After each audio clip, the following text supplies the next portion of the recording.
তয়েফাতুল মনসুরা সাহায্যপ্রাপ্ত সেই তয়েফার অন্তর্ভুক্ত আমরা যারা হতে চাই, যারা আমরা আদর্শিকভাবে মুক্তিপ্রাপ্ত দলের সদস্য হতে চাই, তাহলে আল্লাহ নবী এবং সাহাবীরা যে নীতির উপর ছিলেন সেই নীতির দিকে আমাদের তাকাতে হবে। বলেন তো, রাসূল সাল্লাল্লাহু আলাইহি ওয়াসাল্লামের হাতে যারা বায়াত গ্রহণ করেছিলেন, তার কাছে বায়াত করে যারা তার অনুসারী হয়েছেন, রাষ্ট্রীয়ভাবে তিনি যে নিয়ম নীতি কায়েম করেছিলেন, রাষ্ট্র কায়েম হওয়ার আগেও তার কাছে সাহাবারা বায়াত করেছেন। এ কথার অর্থ এটা না যে আজকে যে কোনো জায়গায় যে কোনো ব্যক্তি রাষ্ট্রীয় ক্ষমতা পাওয়ার আগেই বায়াত দেওয়া শুরু করবে আর আপনি বায়াত দেওয়া শুরু করবেন, এটা না। আল্লাহ তাআলা রাসূলকে পাঠিয়েছেন তার আনুগত্য করার জন্য, তার ইতাআত করার জন্য। রাষ্ট্র থাক আর না থাক, রাসূলের আনুগত্য করতেই হবে। যার জন্য রাসূল সাল্লাল্লাহু আলাইহি ওয়াসাল্লাম যখন রাসূলের রিসালাতের দাবি নিয়ে, নবুয়তের দাবি নিয়ে যেই সমাজে তিনি আবির্ভূত হয়েছেন, রাষ্ট্রীয় ক্ষমতা পাওয়ার আগে নতুন কোনো ব্যক্তি রিসালাতের সেই দাবি নিয়ে আর আসেনি। এসেছিল? আসেনি, প্রশ্নই আসে না। তো মুহাম্মদ সাল্লাল্লাহু আলাইহি ওয়াসাল্লামকে আল্লাহ তাআলা পাঠিয়েছেন তার অনুসরণ করার জন্য। তাই তার কাছে রাষ্ট্রীয় ক্ষমতা আসার আগে বায়াত গ্রহণ করার বিষয়টাকে নিয়ে এসে আজকে যদি কোনো ব্যক্তি বলে যে আমরা রাষ্ট্রীয় ক্ষমতা পাওয়ার আগেই বায়াত নেব, এটা ঠিক হবে না। হ্যাঁ, আপনি নীতির বায়াত নেবেন। কিসের বায়াত নেবেন? নীতির বায়াত। নীতির বায়াত কোথায় আছে? কোরআনে আছে, হাদিসে আছে। আল্লাহ সুবহানাহু ওয়া তাআলা প্রত্যেক মুমিনের কাছ থেকে তার জান এবং মাল ক্রয় করে নিয়েছেন। কিসের বিনিময়ে? জান্নাতের বিনিময়ে। তারা নীতিগতভাবে জান মাল দিয়ে আল্লাহর পথে থাকবে, লড়বে, মারবে, মরবে। যখন যে পরিস্থিতি কোরআন সুন্নাহ অনুযায়ী, শর্ত শারায়েত প্রেক্ষাপট অনুযায়ী যা আমাদের কাছে পরিস্থিতি দাবি করবে, আমরা সেই পরিস্থিতি অনুযায়ী সেটাই গ্রহণ করব। আহলুস সুন্নাহ ওয়াল জামাতের নীতিদের মস্তিষ্ক প্রসূত কোনো চিন্তা চেতনার আলোকে নয়। কথা বুঝতে পারছেন তো? এখন আসুন, আল্লাহর নবী এবং সাহাবীরা যে নীতির উপর ছিলেন সেই নীতির দিকে আমরা লক্ষ্য করি। তাদের মধ্যে কি কোনো বেনামাজি ছিল? আরো আগে যাই, তাদের মধ্যে কোনো ব্যক্তি শিরককারী ছিল? বেদাতকারী ছিল? বেনামাজি ছিল? বেজাকাতি ছিল? সিয়াম পালনে সক্ষম হওয়ার পরেও সিয়াম ছেড়ে দিয়ে থাকতো, এরকম কোনো ব্যক্তি পাওয়া যেত? তো হজ করার মতো অর্থ সম্পদ যাদের ছিল, তারপর তারা হজ করে নাই, এরকম কোনো ব্যক্তি সেই জামাতে ছিল? তাহলে আল্লাহর নবীর জামাতে শিরককারী ছিল না, বেদাতকারী ছিল না, বেনামাজি ছিল না, বেজাকাতি ছিল না, বেসায়াম ছিল না, বেরোজাদার ছিল না, যাকাত অনাদায়কারী ব্যক্তি ছিল না, হজ অনাদায়কারী ব্যক্তি ছিল না। হজ অনাদায়কারী মানে সামর্থ্যবান ব্যক্তি, যাদের হজের সামর্থ্য হয়েছে। এরকম ব্যক্তির মধ্যে একজন ব্যক্তিকেও সেই সময় পাওয়া যেত না যারা হজ করে আল্লাহ নবীর জামাতের মধ্যে। কথা বুঝতে পারছেন তো? তাহলে নবীর জামাতটাই আমাদের জন্য অনুসরণীয়, অনুকরণীয় একটি জামাত। আল্লাহ নবী এবং সাহাবীরা সেই সময় যেই নীতির উপর ছিলেন, আজকেও যারা সেই নীতির উপর থাকবে তারাই তো সেই মুক্তিপ্রাপ্ত জামাত।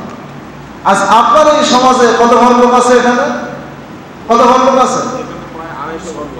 250 ঘর লোক আছে। 250 ঘর লোকের একটা জামাত এটা না? তো এই জামাতকে কোন মানদণ্ডে সাজাবেন আপনি? রাসূল সাহাবীদের সেই নীতির আলোকে, সেই মানহাজের আলোকে এই জামাত প্রতিষ্ঠা করবেন, নাকি আপনার আমার মন করা নিয়ম নীতির উপর এই জামাত প্রতিষ্ঠা করবেন? এই 250 ঘরের জামাত, 250 ঘর লোক, সব লোককেই শিরক মুক্ত থাকতে হবে যদি রাসূলের এই জামাত দাবি করতে চান। 250 ঘর লোকের মধ্যে বেদাত থাকা যাবে না। 250 ঘর লোককে নামাজি হতে হবে। এই 250 ঘর লোককে যাকাতযোগ্য সম্পদ থাকলে যাকাত আদায়কারী হতে হবে, সিয়াম পালনকারী হতে হবে, হজে যাওয়ার মতো সম্পদ থাকলে হজেও যেতে হবে। তো 250 ঘর সবাই তো হজে যাওয়ার সামর্থ্য নাই, কিছু সংখ্যক যাদের আছে তারা যাবে। যাদের যাকাত যোগ্য নিসাব পরিমাণ সম্পদ আছে, টাকা পয়সা আছে, তারা যাকাত বের করে দিবে। এইভাবে যারা ইসলামের রুকনগুলো পালন করবে, তারা নীতিগতভাবে সেই জামাতের অন্তর্ভুক্ত। এরাই হচ্ছে আহলুল হাদিস। এরাই কি আহলুল হাদিস। এরা নামাজ পড়ে না, বেনামাজি হয়ে ওই আহলুল হাদিসের দলের বায়াত দিলে কি জান্নাত পাওয়া যাবে নাকি? যারা দলের ব্যানার করছে আহলুল হাদিস আর সদস্য নিচ্ছে আহলুল হাদিস বলে, নিজেরা তালিকা পরিসংখ্যান দেখাচ্ছে যে আমাদের আহলুল হাদিসের বাংলাদেশে পরিসংখ্যানে এতজন সদস্য, এত কোটি সদস্য, নামাজ কয়জন পড়ে? বেনামাজে আহলুল হাদিস হয় নাকি? এরকম ভণ্ডামি করার তো একটা জায়গা থাকা লাগবে, একটা সীমা থাকা লাগবে। বেনামাজে আহলুল হাদিস কিসের? যাকাত আদায় করা আবার আহলুল হাদিস কিসের? সিয়াম পালন করা আবার আহলুল হাদিস কিসের? মুখে দাঁড়িয়ে নাই আবার আহলুল হাদিস কিসের?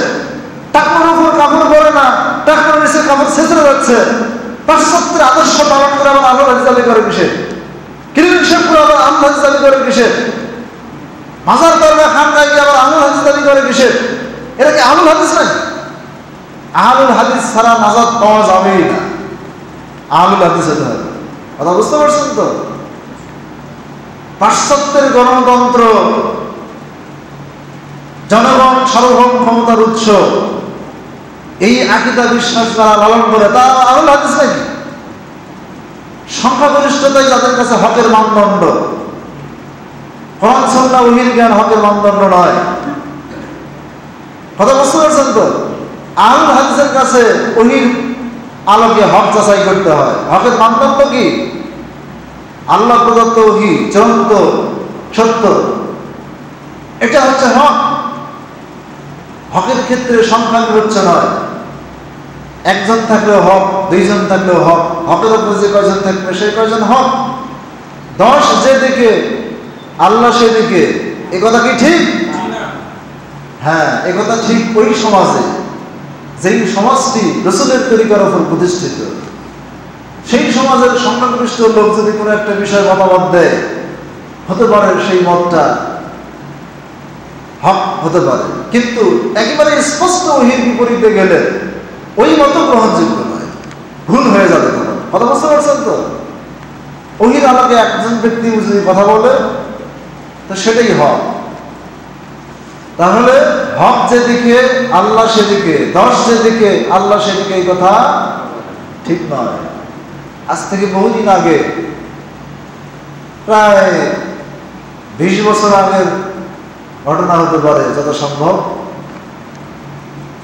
আমাকে এক ব্যক্তি কথা প্রসঙ্গে কথা চলছে, এক পর্যায়ে গিয়ে বলল, ভাই আপনি যে কথা বলতেছেন কয়জন এভাবে চলে? 10 যেদিকে আল্লাহ সেদিকে। আমি বললাম না, হক যেদিকে আল্লাহ সেদিকে, হক যেদিকে আল্লাহ সেদিকে। 10 যেদিকে, 10 যদি হকের উপরে থাকে তো আল্লাহ সেদিকে। আর যদি 9 জনই বেহক হয়, একজন যদি হক হয়, তাহলে হক যেদিকে আল্লাহ সেদিকে। কথা বুঝতে পারছেন তো? তো আহলুল হাদিস হচ্ছে একটা হকপন্থী জামাত, আকীদা, আদর্শ, মানহাজ। এতগুলো কথা বললাম, বলার পেছনে একটাই কারণ, দুঃখজনক বিষয় হলো সত্য, আজ বিভিন্ন মসজিদের নাম দিয়েছে আহলুল হাদিস। আহলুল হাদিস মানে হাদিসের অনুসারী। তো মসজিদ কি হাদিস মানে না সমাজের লোকেরা হাদিস মানে? তাহলে মসজিদের নাম কি হওয়া উচিত? আহলুল হাদিসদের মসজিদ, মসজিদ আহলুল হাদিস, আহলুল হাদিসদের মসজিদ। মসজিদ আহলুল হাদিস না। মসজিদ তো হানাফি না, মসজিদ বেদাতিও না, মসজিদ হেদাতিও না। কিন্তু আমরা যে নামকরণ করি, এটা কি দোষণীয় না? এক পর্যায়ে দোষণীয় বলবো না। কি জন্য? যে আহলুল হাদিস মহল্লার মসজিদকে মানুষ আহলুল হাদিস মসজিদ বলে, এটা একটা সচরাচর মানে হয়ে গেছে। আসল কথা হচ্ছে আহলে হাদিসদের মসজিদকে আহলুল হাদিস মসজিদ বলে, আর হানাফিদের মসজিদকে হানাফি মসজিদ বলে। বেদাতি আকীদার মসজিদ, বেদাতি জামাতের মসজিদকে বেদাতি মসজিদ বলে। কিন্তু মসজিদকে আসলে বেদাতি হয়? মসজিদ হানাফিও নয়, মসজিদ আহলুল হাদিসও নয়। সমাজের লোক আহলুল হাদিস, সমাজের লোক হয় বেদাতি, সমাজের হয় হানাফি, কথা বুঝতে পারছেন তো, সমাজের লোক হয় মালিকি। তাহলে আমরা যারা আহলুল হাদিস মসজিদ নাম দিয়ে সেই জামাতে 100 ঘর লোক, 150 ঘর লোক, 200 ঘর লোক বসবাস করি, নামাজের সংখ্যা খুঁজে পাওয়া যাবে হয়তো 5 জন। এর কি আহলুল হাদিস জামাত নাকি? কি হিসেবে দাবি করে? আল্লাহ সুবহানাহু ওয়া তাআলা আমাদের সত্য বুঝার তৌফিক দান করুন। আল্লাহুম্মা। আরো যারা আছে 2-4-5 জন, তাদেরকে যদি আপনি হিসাব করে দেখেন, দেখবেন যে ওরা হয়তো গণতন্ত্রপন্থী, হয়তো ধর্মনিরপেক্ষতাবাদী, ওরা হয়তো সমাজতন্ত্রপন্থী মুসলমান। তো এই সেকুলার মুসলিম, গণতন্ত্রপন্থী মুসলিম, ধর্মনিরপেক্ষবাদী মুসলিম, এই জাতীয় মুসলিম যারা, তারা আবার আহলুল হাদিস দাবি করে কিভাবে? এরা 5 ওয়াক্ত নামাজি হলেও এরা যদি যাকাতও আদায় করে, মুখে যদি এদের দাড়িও থাকে, কিন্তু ওই কুফরি মতবাদ ধারণ করার কারণে, লালন করার কারণে এরাও আহলে হাদিসের তালিকা থেকে বাদ। কথা বুঝতে পারছেন তো? এবার হিসেব করে দেখেন যে আহলুল হাদিসের সংখ্যা কয়জন? সাংগঠনিক আহলে হাদিস আর সালাফি আহলে হাদিসের মধ্যে পার্থক্য আছে। সাংগঠনিক আহলে হাদিসের জন্য এই গণতন্ত্র, সমাজতন্ত্র ত্যাগ করা লাগে না। ওগুলোর মধ্যে থাকেও, এগুলোর মধ্যে থাকেও খালি নামাজি হলে হয়ে যায়, অথবা দাঁড়িয়ে রাখাও শর্ত নাই, ক্লিন শেভ হলেও আহলে হাদিস হওয়া যায়। কথা বুঝতে পারছেন তো? যাকাত না দিয়েও আহলে হাদিস হওয়া যায়। খালি বড় কোনো ব্যবসায়ী হলে, বড় কোনো পদ পদবি আপনার থাকলে, একটু নাম কাজটা আহলে হাদিসের সাথে ঘুরবেন, তাহলে আপনি সাংগঠনিক আহলে হাদিস হয়ে গেলেন, আপনার নাম সাংগঠনিক তালিকায় চলে আসলো। এটা সাংগঠনিক আহলে হাদিস। আর সালাফি আহলে হাদিস যারা মুক্তিপ্রাপ্ত, নাজি ফেরকা, মুক্তিপ্রাপ্ত আহলুল হাদিস, এরা ওগুলো তালাক দিয়ে দিছে। ওই কুফরি রাজনীতির যে তন্ত্রমন্ত্র যেগুলো আছে, কুফরি তন্ত্রমন্ত্র, কুফরি রাজনীতি, এগুলো সব তারা তালাক দিয়ে দিয়েছে। তা এই সঠিক আহলে হাদিস হতে গেলে এইভাবেই হতে হবে। তা আমরা কি হতে চাই বলুন তো? সালাফি আহলে হাদিস হতে চাই নাকি সাংগঠনিক আহলে হাদিস? সালাফি আহলে হাদিস। আল্লাহ সুবহানাহু ওয়া তাআলা আমাদের সকলকে সেই সালাফি আহলুল হাদিস হওয়ার তৌফিক দান করুন। আল্লাহুম্মা। 4 নম্বর পয়েন্ট, ওয়ালাম ইয়ানকুদু আহাদাল্লাহি ওয়া রাসূলিহি ইল্লা সাল্লাল্লাহু আলাইহি আদুব্বান মিন গায়রিহিম ফাআখাযু বিবা'যি মা ফি আইদিহিম। যদি কোনো জাতি আল্লাহ তাদের রাসূলের অঙ্গীকার ভঙ্গ করে, তাহলে আল্লাহ তাআলা তাদের উপর বহির্বিশ্বের শত্রুকে চড়াও করে দেন, তাদের বিরুদ্ধে কাফের মুশরিকদের আধিপত্য দিয়ে দেন, ক্ষমতা দিয়ে দেন, বহির্বিশ্বের শত্রুকে তাদের উপর চাপিয়ে দিয়ে দেন। ফাখাযু বা'দ মা ফি আইদিহিম, বা'দ মা ফি আইদিহিম। মুসলমানদের হাতে যা কিছু আছে, যেই সম্পদগুলো আছে, সেই সম্পদগুলো ওরা কেড়ে ছেড়ে নিয়ে চলে যায়। আজ তাই হচ্ছে না? শতকরা 95% মুসলমানদের দেশে 5% কাফের মুশরিকদের শাসন, কুফরি মতবাদের শাসন, কুফরি মানবরচিত আইনের শাসন। 5% কাফের মুশরিক, 95% মুসলমানকে কান ধরে উঠাচ্ছে, বসাচ্ছে। এটা কেন? এটা ওই যে সাংগঠনিক আহলে হাদিস হওয়ার কারণে। ওই ব্যানারযুক্ত নীতি নাই, আদর্শ নাই, মানহাজ নাই, কিচ্ছু নাই, এই নীতি বহির্ভূত আহলুল হাদিস হওয়ার কারণে এই জাতীয় আহলুল হাদিসের পরোয়াই আল্লাহ করেন না। এই নাম সর্বস্ব আহলুল হাদিস, নাম সর্বস্ব মুসলিম, নাম কাস্তে মুমিন দাবিদার, ইমানের কিছুই নাই, ইসলামের কিছুই নাই, ইসলামের রুকুন নাই, ফরজ নাই, ওয়াজিব নাই, আল্লাহর আদেশ পালন নাই, রাসূলের আদেশ পালন নাই, আল্লাহর অঙ্গীকার পালন করছে না। আল্লাহর অঙ্গীকার শিরক করা যাবে না, তাওহীদ মানতে হবে, বেদাত করা যাবে না, সুন্নাহ মানতে হবে। রাসূল সাল্লাল্লাহু আলাইহি ওয়াসাল্লামের সাথে আমাদের অঙ্গীকার, কিসের অঙ্গীকার? যে আশহাদু আল্লা ইলাহা ইল্লাল্লাহ, এই কালেমার মাধ্যমে আমরা আল্লাহর সাথে অঙ্গীকার করছি যে শিরক করা যাবে না, তাওহীদ গ্রহণ করতে হবে, তাই না? আর আশহাদু আন্না মুহাম্মাদুর রাসূলুল্লাহ, এই অংশের মাধ্যমে রাসূলের সাথে আমাদের অঙ্গীকার যে আমরা একমাত্র অনুসরণীয়, অনুকরণীয়, ইবাদতে ইবাদত পালনের পদ্ধতিগত দিক থেকে মডেল হিসেবে গ্রহণ করছি রাসূল সাল্লাল্লাহু আলাইহি ওয়াসাল্লামকে। আল্লাহর সন্তুষ্টির জন্য ইবাদত হবে, রাসূলের তরিকায় ইবাদত হবে। এই সুন্নাত আর তাওহীদ গ্রহণের অঙ্গীকার, শিরক এবং বেদাত বর্জনের অঙ্গীকার, এই অঙ্গীকার কি আমরা পালন করছি না? তো যারা এই অঙ্গীকার পালন করেনি, এই ধরনের আহলুল হাদিস নাম দিয়ে কেউ মুসলমান নাম দিয়ে কি নাম হবে? যারা আল্লাহ তদি রাসূলের অঙ্গীকারের ভাবে ভঙ্গ করছে, যারা তাওহীদের তাওহীদ মানে কি? একত্ব। আপনার আমার কথা কর্মে, ইবাদত বন্দেগীতে, 24 ঘন্টার চলাফেরায়, 60-70 বছরের জীবনীতে প্রমাণ করে দিতে হবে যে আমি একমাত্র আল্লাহকে ইলাহ হিসেবে মানি, মুহাম্মদকে রাসূল হিসেবে মানি, আর ইসলামকে দ্বীন হিসেবে মেনে সন্তুষ্ট। এর উপর থেকে আপনি আমি মৃত্যুবরণ করবো ইনশাআল্লাহ। এইটা বক্তব্যের নাম নয়, এটা কাজের নাম। এটা আপনার আমার এই মেজাজ, এই গতি, এটা তৈরি করতে হবে, এই রক্ত তৈরি করতে হবে মুসলমানদের মধ্যে। একজন থাকলেও বিজয়ী বেশে থাকবে, একজন পৃথিবীতে থাকলেও বিজয়ী বেশে থাকবে। এই ধরনের মুমিন একজন থাকতে আল্লাহ তাআলা দুনিয়া ধ্বংস করবেন না। দুনিয়া ভর্তি আবর্জনা জঙ্গল মার্কা মুসলমানের চাইতে এরকম তাওহীদবাদী, সুন্নাহপন্থী, রাসূলের তরিকায় আকীদা মানহাজের উপর প্রতিষ্ঠিত একজন সালাফি মুসলিমের দাম দুনিয়া ভর্তি মানুষের চেয়েও বেশি। কথা বুঝতে পারছেন তো? কাবা ঘর ধ্বংস হওয়া যত বড় অপরাধ, এরকম একজন মুমিন ধ্বংস হওয়া তার চেয়ে বড় অপরাধ। এত বড় দাম আল্লাহর নিকটে এরকম একজন ইমানদারের। এরকম ইমানদার হতে চাই নাকি আমরা? হতে চাই তো ইনশাআল্লাহ। আল্লাহ সুবহানাহু ওয়া তাআলা আমাদেরকে তৌফিক দান করুন, আল্লাহুম্মা আমিন। বললাম যে যারা আল্লাহ তাদের রাসূলের অঙ্গীকার ভঙ্গ করবে, আল্লাহ তাআলা তাদের উপর বহির্বিশ্বের শক্তিকে চাপিয়ে দিবেন। ফাআখাযু বা'দা মা ফি আইদিহিম, ওরা এসে এদের হাতে যে সম্পদ আছে এই সম্পদগুলো লুটপাট করে নিয়ে চলে যাবে। কথা বুঝতে পারছেন? আজ ট্যাক্স, ভ্যাট, ওই সুদি ট্যাক্স, ভ্যাট, এগুলো ব্যবসায়ীরা দিতে দিতে সময় পাচ্ছে না। যারা একটু দিনদার টাইপের, তারা বলতেছে যে কোন দিকে যায়।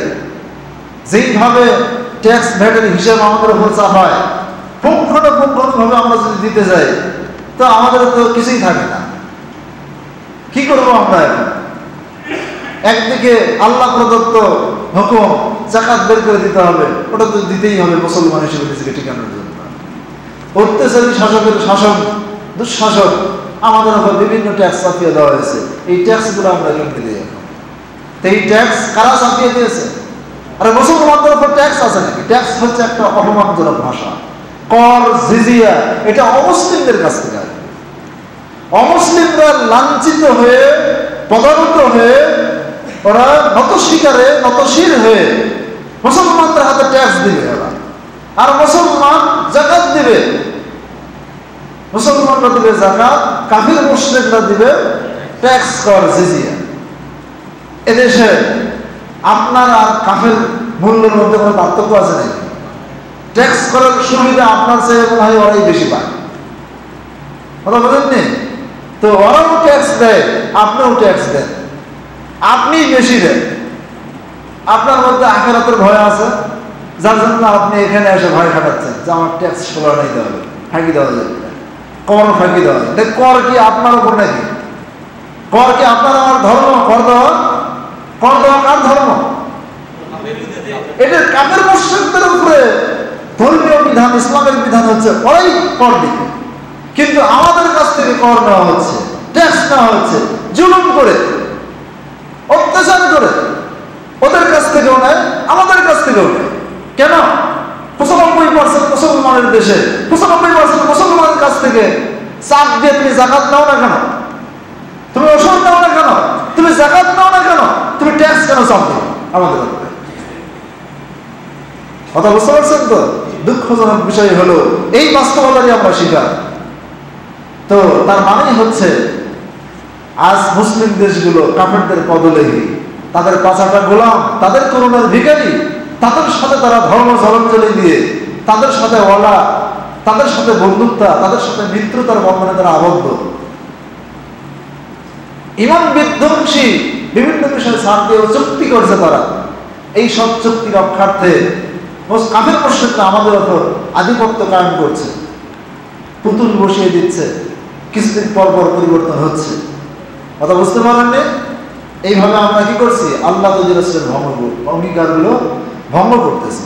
আল্লাহ তাআলা আমাদেরকে আল্লাহ রাসূলের অঙ্গীকারকে শক্তভাবে ধারণ করার তৌফিক দান করুন। ওই যে আলামে আরওয়াহ আল্লাহ তাআলা অঙ্গীকার নিয়েছিলেন, আলাস্তু বিরব্বিকুম, আমি কি তোমাদের রব নই? তখন সবাই বলেছিল যে হ্যাঁ, ক্বালু বালা, আপনি আমাদের রব। আল্লাহ তাআলা তখন বললেন যে আমি সাক্ষী থাকলাম তোমরা যাতে কিয়ামতের দিনে কথা বলতে না পারো যে আমরা এই অঙ্গীকারের ব্যাপারে উদাসীন ছিলাম। হ্যাঁ, আমাদের পিতামাতা বাপ-দাদারা শিরক করতো, তাই আমরা তাদের সন্তান, তাদের কারণে আমরাও শিরক মুশরিক হয়ে যাচ্ছি, শিরককারী হয়ে যাচ্ছে, এই কথা যাতে বলতে না পারো। আমি যে তোমাদের রব, আমি যে তোমাদের বিধানদাতা, আমি তোমাদের আইনদাতা, আমি তোমাদের সৃষ্টিকর্তা, আমি তোমাদের রিজিকদাতা, আমি তোমাদের ত্রাণকর্তা, আমি তোমাদের কল্যাণকারী, হ্যাঁ, আমি তোমাদের কল্যাণ অকল্যাণ সবকিছুর মালিক।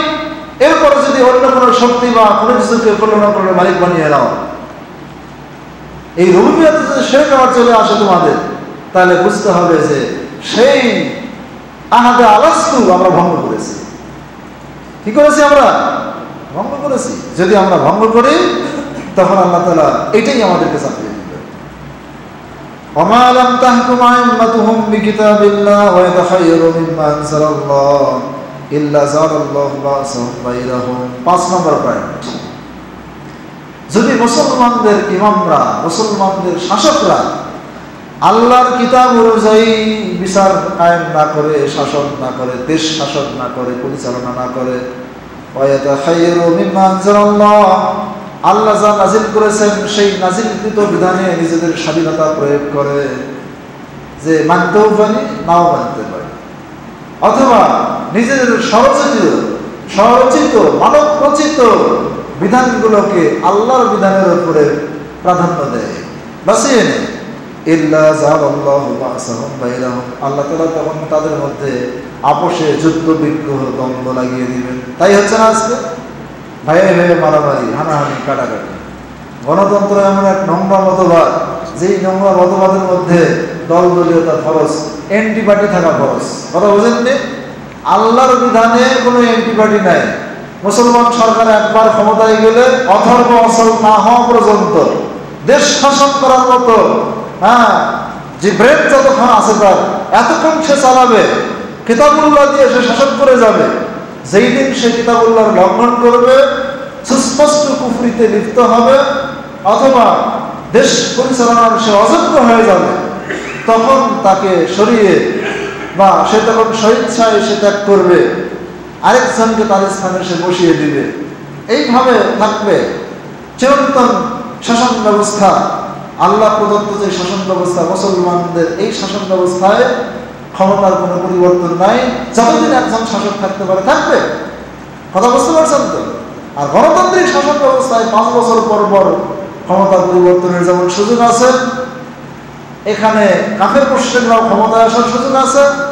পুরুষ তো আছে, নারীরাও ক্ষমতায় আসতে পারে। কথা বুঝতে পারছেন তো?